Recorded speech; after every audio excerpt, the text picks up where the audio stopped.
Greetings and salutations, everybody, and welcome to Let's Play Hatoful Boyfriend, Holiday Star. I'm Kamchak Fisco. Come join me for our new feathery adventure. Okay, what is special? What exactly do you mean by special? Something irreplaceable? I don't really understand myself. But at the very least, to me, Kamchak is Kamchak, and no one can ever take her place. So that's it. What you were afraid of, then. No one can ever be replaced, Ryuta. You will never stop being special to Kamchak in that respect. It's as simple as that. You don't think I'm trying to fool you or anything, do you? That's true, I guess, but that's not it. I'm scared I just won't be with her as much any... Of course not. You can't stay children forever. Feel like writing me off as a heartless bastard yet? But ignoring me won't change anything.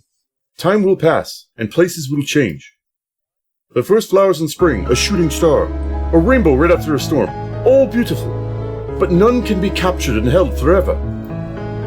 No matter how fair the flower, it will rot and fall to pieces if you never let it go. But memories will never hurt you.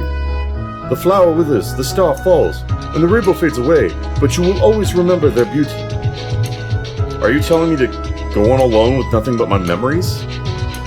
That's a little pessimistic. What I'm saying is, don't let your fears for tomorrow cloud the memories you're making today. That's too abstract for me. I don't think I understand. How long is he going to keep floundering around? I'll have to be a little more clear. Maybe you're an unrequited lover, or maybe you'll live and have a family with Kamchak, or maybe you'll go your own separate ways. But whatever happens, all the time you spent with her, all the joy you've had, will still be yours. That just makes it even worse. How could I live without the sun, knowing that I'm so used to its warmth and light? I'm scared, Yuya. I don't want to see everything I know collapse around me. This is pretty bad. I've been taking him for a quiet metrosexual, but maybe he's really into the whole total monopolization thing.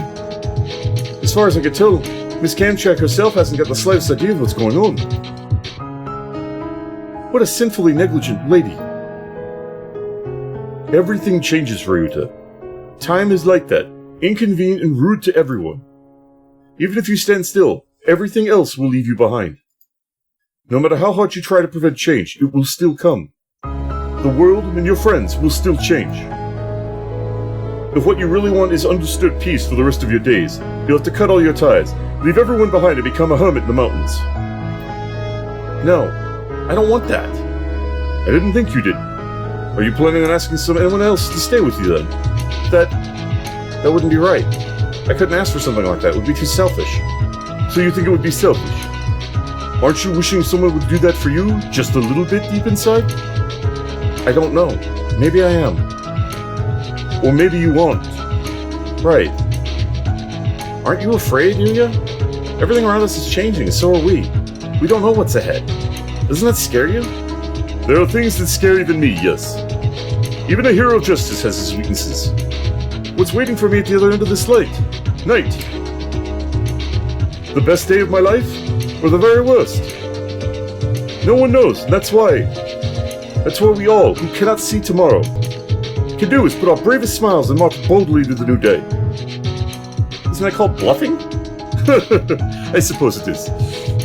All this time I've just been trying to look cool so no one realizes what's going on inside. But what's wrong with putting on a little show? I have a question for you. There are only two choices. We're running a little low on time, you see. Kawara Ryuta, what do you want to do? Is this going to be another choice? Huh. You can accept the king's invitation and stay here. Nageki would be removed. You would spend eternity celebrating the endless holiday with Kamchak, and tomorrow would never come. Nothing would change. Nothing would ever hurt you again. Or you could refuse the king's invitation and return to the real world. Your relationship with Kamchak will change, and sooner or later, for better or worse.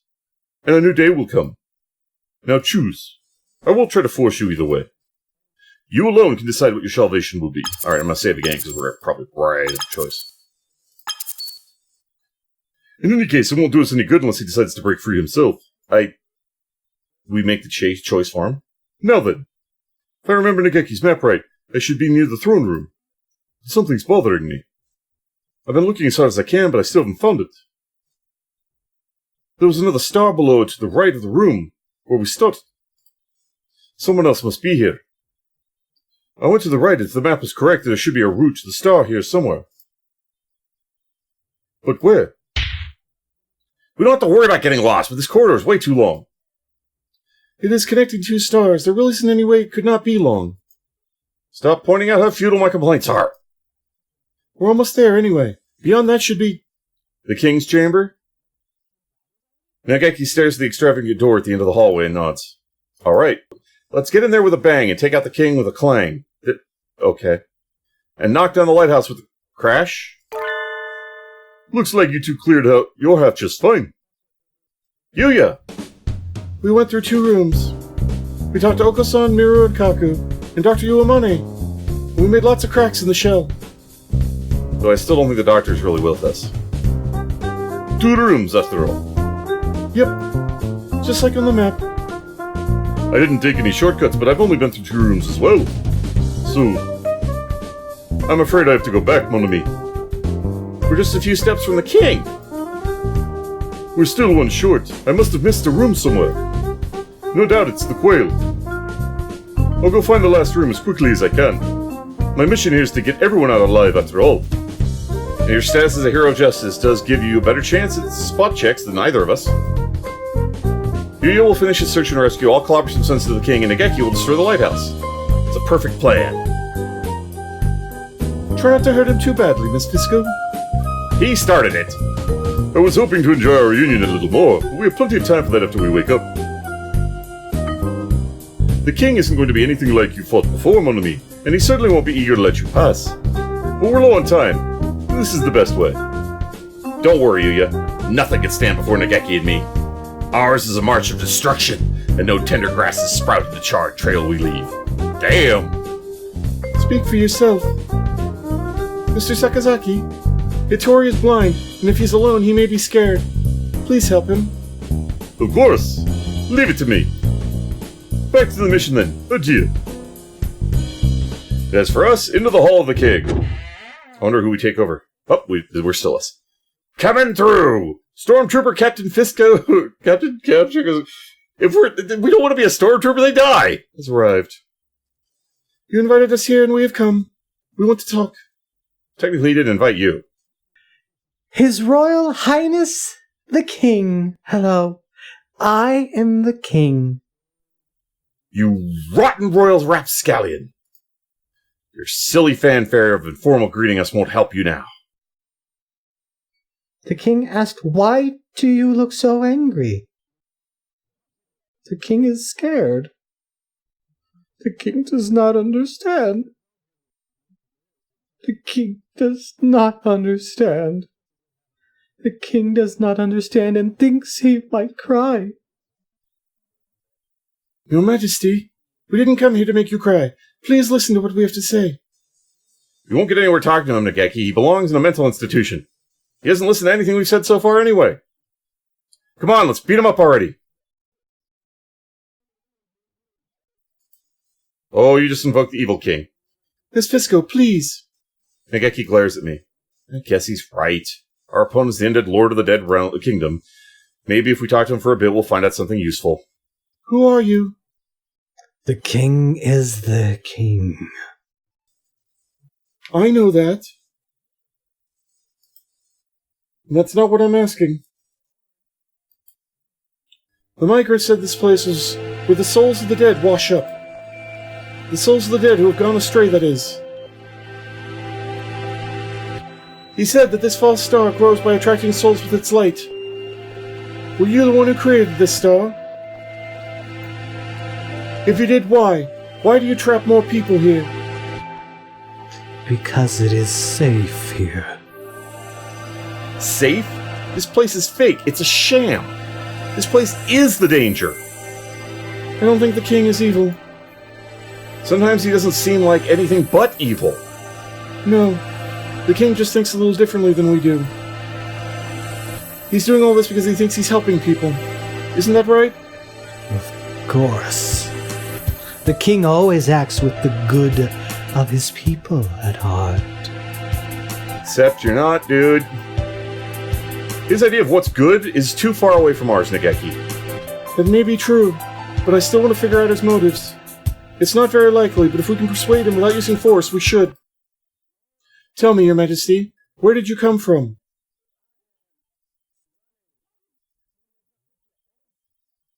It was already dark out when I awoke. What time is it?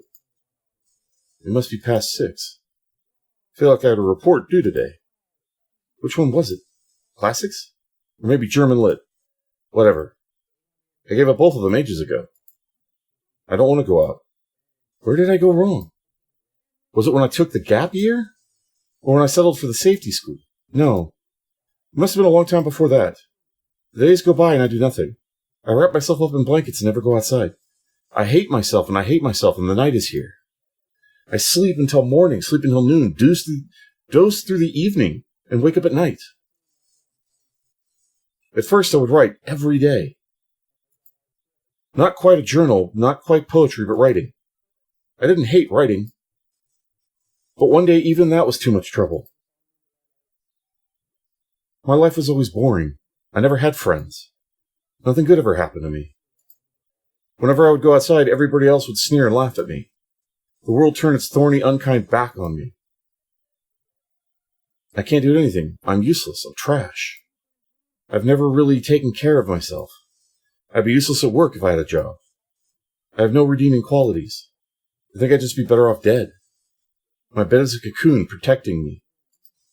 I want to go back to the shell I hatched from. I want to go back to when I was a yolk floating around in the egg so I can rot and die before I hatch. I want to die. I want to die. I want to die. I can't take this anymore. Why do I have to live and study and work? Why do I have to deal with other people? Working hard has never gotten me anything. Birds had it so much better decades ago. They were born, ate, flew, slept, and never had to think about any of this. I want to die. I want to die. I want to die. But I don't have the courage. I don't like pain. I don't want to suffer. Someone help me. And just when it was the most painful, when I'd sunk so deep into my depression that I could sink no further, the gods heard my wish and granted it. A friend, my only friend. I was useless to myself and everyone else, but the gods still showed kindness to me. Your plumage is so nice. It's bright and cheerful, unlike mine. And it wasn't just our coloration. He was my opposite in every way. He was earnest and smart. He didn't mumble when he talked. But despite all that, he understood me, more than anyone else in this world. It must be hard for you. I know how it feels. It's painful. It's not your fault. Society's always telling us to do this, do that. It's like we're held at gunpoint. I hate it all too. Just like you, right? He alone understood me, and I alone understood him. We were alone, the two of us in this world. The time we had together was the warmest and sweetest of my life.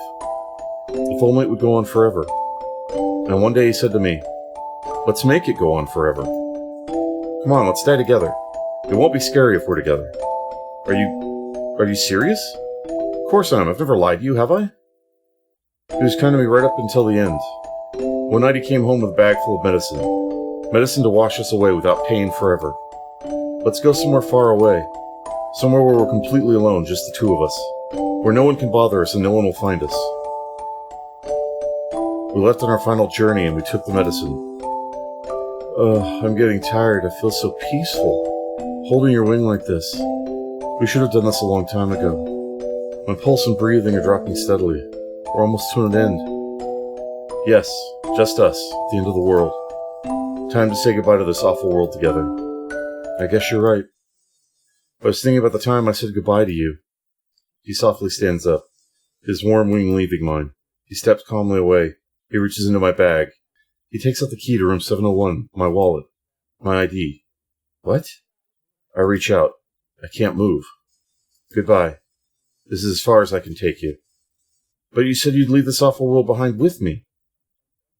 Yes, what an awful world it is. But I still have things I need to do in it. No, I don't want to die. I don't want to. I don't. It's too late for that now. How many times have you told me you wanted to die? You never really wanted to die, but you had to. People like you are just a bother, hanging around, complaining and getting in the way. What an awful world. If it wasn't my fault, why do you have to kill me? Come on, please, this isn't right. You're right, I never really wanted to die. It wasn't me, it was... Society did this to me. It wasn't me, it was everyone around me. Society, you say? Help me, please, call an ambulance. Come on, please. They won't come. This is the end of the world. It belongs to you and me alone. I don't want to die. I'm scared. Why are you doing this to me? You wished for death, and I helped you to it. That's all there is to say. Please try not to throw up. It'll just hurt you more. What the fuck? That is so cold. Someone help me. My personal thanks to each and every one of you for tuning in. You all are awesome viewers. I really appreciate you taking the time to watch my video. It means a lot to me, and I do hope you enjoyed. You all take care of yourselves. If you want to see more of me, keep the video on the list, or stay tuned for more. Feel free to leave a comment below, and please remember to hit that like button if you enjoyed the video. In the meantime, fare thee well, everybody.